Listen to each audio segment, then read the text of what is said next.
My voice is still there. I've been getting requests that I should keep my closing remarks as long as possible, a minimum of 2 hours. Is that right? We have agreement on that. Good. I just have a few minutes of things to say. Recently, I was on campus at my home university and going to class, and I happened to be carrying a large bag full of swords. And I went into the building, waiting for the elevator, and there was a lady waiting for the elevator there as well.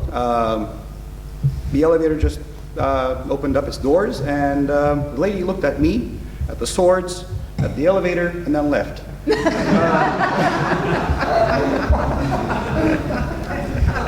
Last time I checked, I do not look like Conan the Barbarian, but there was a reason for that.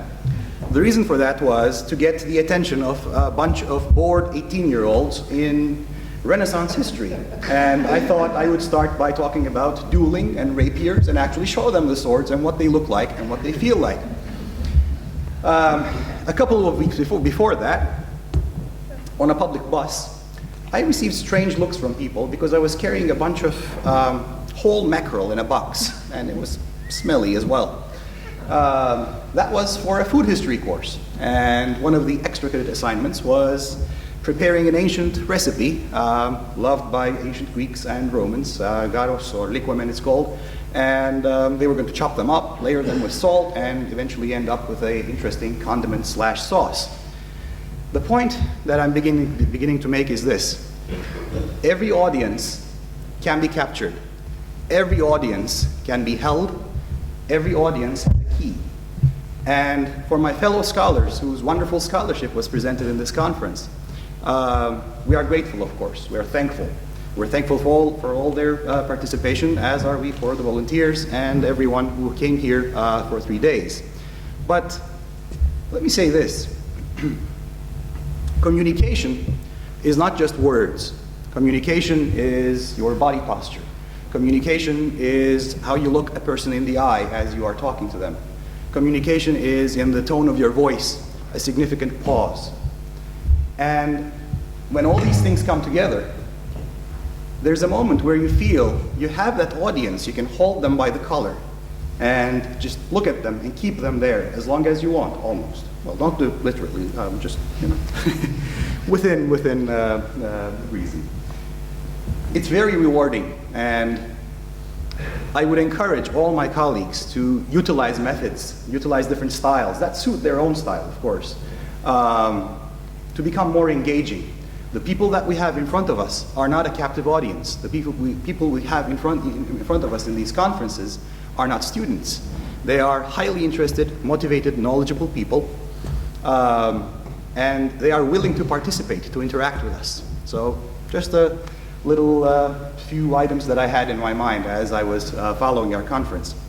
Now I want to talk about the state of the scholarship on Levantines and the impact that we are having, a very visible, concrete impact it is, as you'll see. Back in the 1990s, when I was first going to graduate school, I told my advisors I wanted to study 2 things, I said. I want to study food, and I want to study the Levantines. He laughed and said, food? What are you going to do? Cook in the classroom? How can you study food?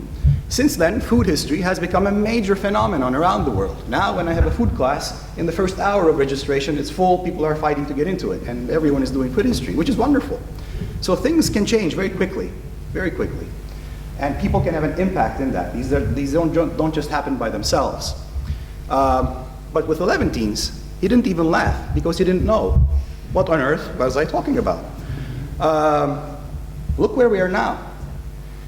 Even as early as the first part of the decade that started our century, the scholarship on Levantines, specifically on Levantines, not things about the Ottoman Empire that also happened to mention the Levantines, not about economic history that also happened to mention the Levantines, but just on Levantines, were few and far in between. I did an informal study, so don't quote me on these numbers, but I actually did a bit of research. There were 11 publications, books and articles combined, in the first 8 years of for the past decade that were purely on the Levantines. That's not exactly a great number, is it?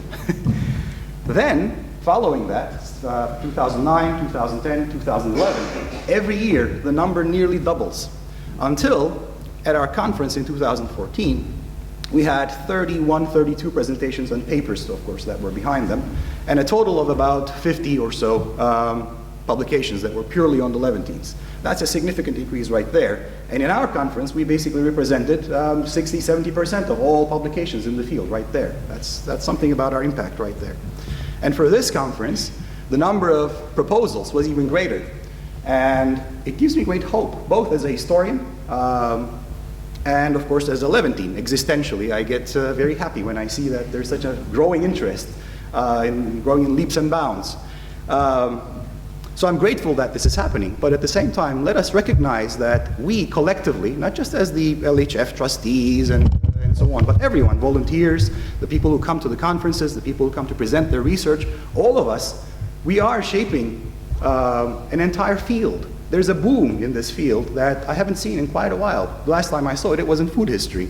So I would like to finish with a collective applause for all of you, and thank you for being here. And I suspect the next time we have a conference, the numbers will be even greater, and our impact will be even more measurable and felt across a huge number of disciplines as it is being felt right now. Thank you.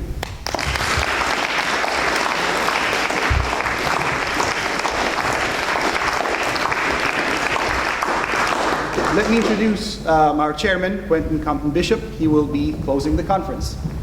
Okay, thank you very much, Axel.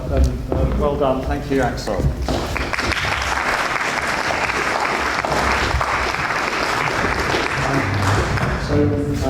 Zen, would you mind just putting the... So, thank you very much. So, I'm not going to keep you very long, but I just want to just say one or two extra words. Firstly, about the Levantine Heritage Foundation. Now, this conference had the title, The Levant in Europe, Networks of People of Knowledge. Now, we're a relatively young organisation, 6 years old, and we're constantly asking ourselves, what good are we doing? Now, I hope that by bringing people together and stimulating both research, questions, the communities to come together, that we're doing some good. And I think the strength that we have is in the network that we are facilitating, that we are helping to build. So the Levantine Heritage Foundation, a network of people of knowledge, I think is another way of describing us, and that we are facilitators. Now, a network is only as good as what people put in. The more you put in, the more we'll all get out. So can I encourage you to stay in touch, become members, contribute in some way via publications, tell us about your research, tell us about your family networks. Build on the things that you've heard, and we will help make the connections and help this grow. Because that's, I think, the secret to success in this field. There is momentum, but we can help boost it. And I really want to now just say thank you, because there's a huge amount of work that goes into this. People who've been involved will know, the many people that do such great things. But we're particularly indebted to our hosts, Europe House for the first 2 days, the Hellenic Centre today. I mean, what a splendid location this is. And also to our various benefactors and sponsors, present, past and future. I'd like you all to thank them very much for what they've done, because it really, we couldn't have done it without them. So thank you very much.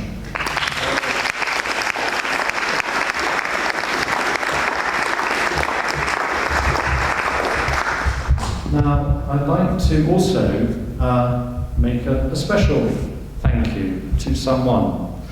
So to one of our benefactors, who is the epitome of a network builder, facilitator, catalyst, who has been part of the LHF network from the start.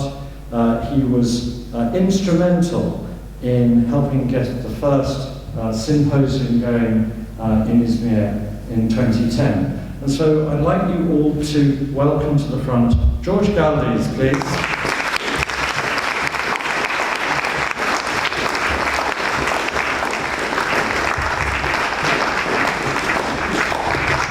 So, sorry to spring this on you. Well, yes.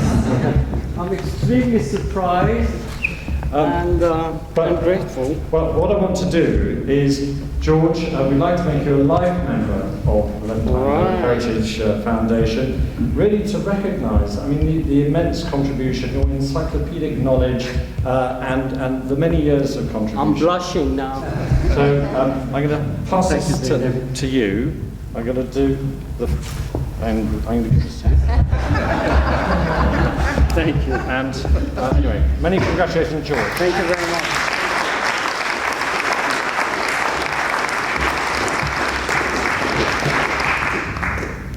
Well, as I was not prepared for this, first of all, I have to stop blushing and say thank you. It's been 6 years. Well, in fact, Craig, there you are. It's more than 6 years, isn't it? It's about more like 7 or 8 years that we've been mooting all these things. Call it 10. Yes, with the website, yes. So this has been a particular great occasion because we always said we have to have a meeting in London, and we finally made it. It's sad that I have, for health reasons, I haven't been able to attend all the meetings, but how wonderful it is, and how wonderful to see so many people. The room here, from memory, sits about 120 people, but I think we have 100 of us here. I see George there. George, is it 120? Roughly. So it's wonderful, and thank you very much, all of you. And looking forward to the next meeting in 2 years' time. Location yet to be decided. So thanks. I mean, I think we can say, I mean, one of the things that we are aspiring to, is that in 2 years' time we will be in Athens, because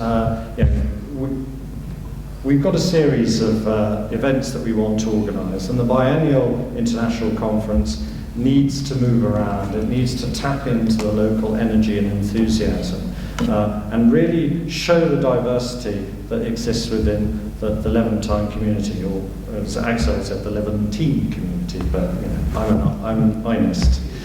So anyway, I'm going to close it there and say thank you very much for coming. Thank you for everyone who's contributed. We do have a number of smaller events that take place in London 3 or 4 times a year, also in Istanbul. There's activity in Izmir. If you want to get involved, please do so. Speak to any of the team, and I look forward to seeing you all again very soon. Thank you very much.